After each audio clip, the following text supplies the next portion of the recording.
है, लाल नख सबसे अच्छे माने जाते हैं। अभी जैसे अंग का विवेचन आएगा तब आपको बताएंगे। तो जिनके नख में श्वेत बिंदु होते हैं, अगर वो महिला है तो मनमानी करने वाली होती है।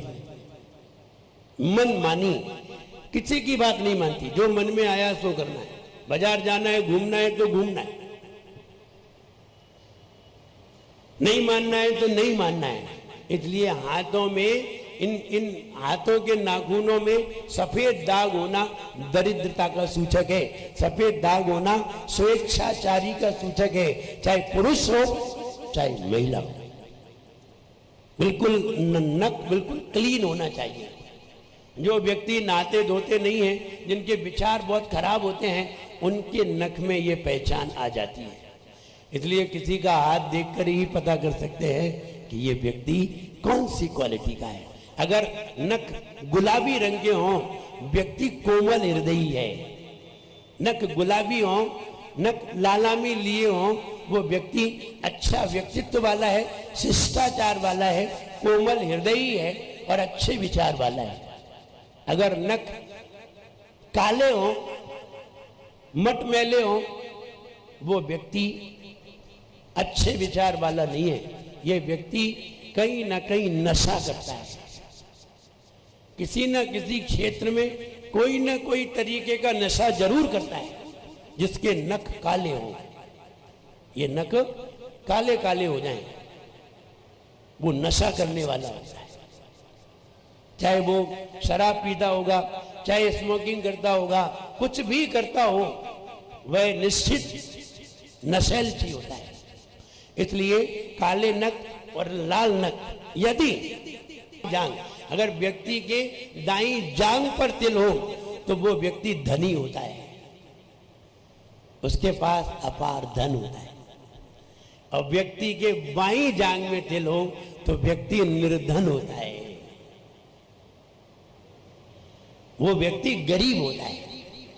ये परिणाम है।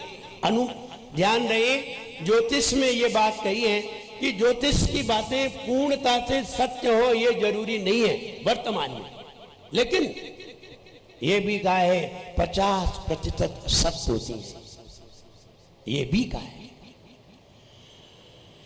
बाईं भुजा पर, अगर किसी के बाईं भुजा पर कंधे पर तिल हो, वह महिला की बात आई है, महिला की बाईं भुजा पर अथवा कंधे पर यहाँ तिल होते हैं तो वो महिला कटु भाषणी, यानी ऐसी भाषा बोलती है जिससे व्यक्ति का मूड खराब हो जाए। झूठ बोलती है, झूठ बोलने वाली होती है, असत्य भाषणी होती है और उल्टा भी होती है। उल्टा सब लोग जानते हैं। और कल हमने बताया था नाक की नोक पर तिल होना। नाक की नोक पर तिल या मस्सा होता है और उसके कहीं दांत काले हों, दांत के साथ जीभ भी काली हो। देखिए ये बातें आप समझ लीजिए, क्योंकि ये बातें आपके जीवन में बहुत काम की भी है। आप अपने बच्चे की शादी करने जा रहे हैं और आपको कहीं ऐसी लड़की सामने आ जाए तो आप क्या करेंगे? तो आपको ये बातें बहुत काम करेंगी। अगर नाक भी आगे तिल हो और व्यक्ति के दांत भी काले काले हों, मटमैले हों और जीभ भी काली हो, इसका मतलब है इस लड़की की जब भी शादी होगी ये 10 दिन बाद विधवा हो जाएगी। 10 दिन बाद विधवा हो जाएगी। देखिए हम जो आपको बातें बता रहे हैं, ये बातें हम इधर उधर से पढ़ के नहीं, जैन शास्त्रों को पढ़ के बता रहे हैं। और जैन आचार्यों ने जो बात लिखी है वो हम जानते हैं बिल्कुल सही लिखी है, कहीं भी गलत नहीं हो सकती। और आपको ये बातें, पहली बात तो बताता ही कौन है? अभी तक आपको बताई ही किसने? ये तो आपको बताई जा रही है। आप अपना सौभाग्य समझिए कि हम ज्योतिष की बातें आपको बता रहे हैं, वरना ये बातें तो मेरे लिए हैं। बोले ज्योतिष की बातें क्यों बताना है? ध्यान रहे, हम ज्योतिष की बातें नहीं बता रहे हैं, हम अपने शास्त्रों में जो लिखा है वो बता रहे हैं। और शास्त्रों में जो लिखा है उसे हम कभी भी बता सकते हैं और किसी को भी बता सकते हैं। बात ज्योतिष की नहीं है, बात शास्त्र की है। और हम जितनी भी बातें बता रहे हैं, भद्रबाहु संहिता, किस ग्रंथ में यह लिखा है? भद्रबाहु संहिता। जिनके जमाने में जब वो यहां से उत्तर भारत छोड़ करके चले गए थे, बाद में उत्तर भारत में आए थे, 12 साल के बाद अकाल पड़ा था, वे वाले भद्रबाहु हैं, अंग के ज्ञान के धारी हैं, ऐसे वैसे नहीं है। शुद्ध केवली, शुद्ध केवली समझिए, शुद्ध केवली जिन्हें पूरे द्वादशांग का ज्ञान था, उन्होंने ये बात कही है। इसलिए अच्छी तरह सुनिए और अच्छी तरह समझिए। हम अपने शास्त्र की बातें सुन रहे हैं, इधर उधर की बातें नहीं सुन रहे, पूरी शास्त्र की पढ़ के ही बता रहे हैं। इसलिए यहां ये बताया है कि वो कटु वासनी होती है और जिसकी जीभ काली हो, दांत काले हो और नाक पे तेल हो, 10 दिन में विधवा हो जाती है। बताइए, ऐसी लड़की आपको सामने दिखाई दे जाए, आप अपने बच्चे से शादी करेंगे? नहीं, कुछ भी हो जाए नहीं करेंगे।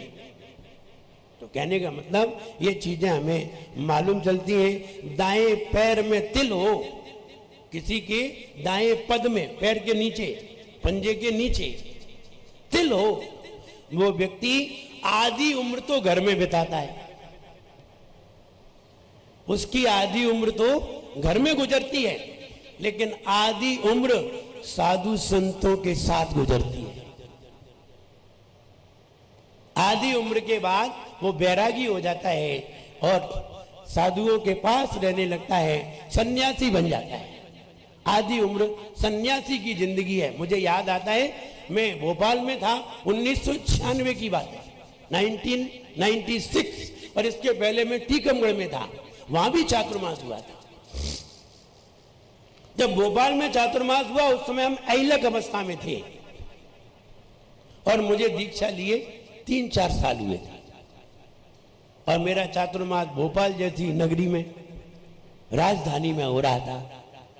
जब भक्तामर का अथवा और कोई सिद्धांत का व्याख्यान होता था, तो वहां के जो भोपाल के जो लोग थे, वो लोग दांतों तले उंगली दबाते थे। वो कहते थे कि दिखने में तो ऐलक है,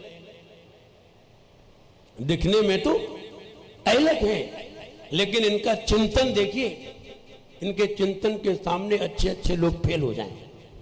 ये चीज वो अनुभव करते थे, और ये चीज कई लोगों ने अनुभव की, और कई लोगों ने अनुभव करके मुझे ये पता किया कि ये महाराज कहां के हैं, लोगों ने पता किया। लेकिन हुआ ये, कुछ ऐसे रिलेशन थे जो भोपाल में कुछ गृहस्थ अवस्था के रिश्तेदार भी थे, उनने उन्हें सब बता दिया। उसने डेट ऑफ बर्थ लेकर के कुंडली बनाई, और उस कुंडली बनाने के बाद किसी ज्योतिषी के पास एक व्यक्ति उस कुंडली को ले गया, और उस व्यक्ति ने जैसे ही वो कुंडली देखी, और कुंडली देख करके फेंक दी उठा करके। उस ज्योतिषी ने, बढ़िया ज्योतिषी ने, माने हुए ज्योतिषी ने उस कुंडली को फेंक दिया उठा करके। बोले, क्या तुम साधुओं की कुंडली ले आते हो यहां? ये साधु की कुंडली है। ये व्यक्ति 4 साल से 5 साल से साधु है। कौन है ये? आप में से तो कोई है नहीं। बस बोले, हम यही जानना चाहते हैं कुंडली से, आपको कुंडली में क्या नजर आ रहा है? तो उसने कुंडली को देख के ही बता दिया, ये साधु है। और हम उस समय भोपाल में ही थे। लोग हैं, लोग कुछ भी कर सकते हैं। और फिर जब उसने ये बना के बताई, उसने कहा ये साधु की कुंडली है, ये आम व्यक्ति की कुंडली नहीं है, और ये व्यक्ति 4-5 साल से साधु है। फिर मेरे मन में थोड़ी सी जिज्ञासा जागृत हुई, तो हमने कहा इसे भी, ये विद्या भी सीखना चाहिए।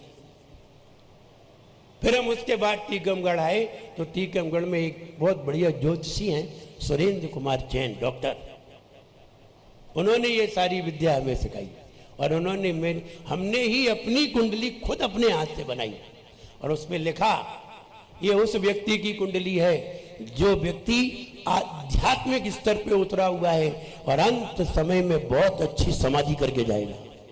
ये वो व्यक्ति है, खुद ही हमने बना दी।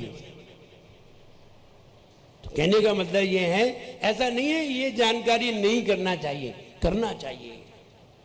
और उसने कहा ये उसकी कुंडली है जिसके सारे योग राजयोग हैं, कोई दूसरे योग ही नहीं है। ऐसी कुंडली मुश्किल से मिलती है। और अगर 2 ग्रह केंद्र में और होते ना, सिर्फ 2 ग्रह केंद्र से बाहर निकले, बाकी कोई भी ग्रह बाहर निकल ही नहीं पाया। बोले 2 ग्रह इसके केंद्र में और होते, ये पता नहीं क्या होता। वो ज्योतिषी कह रहा है।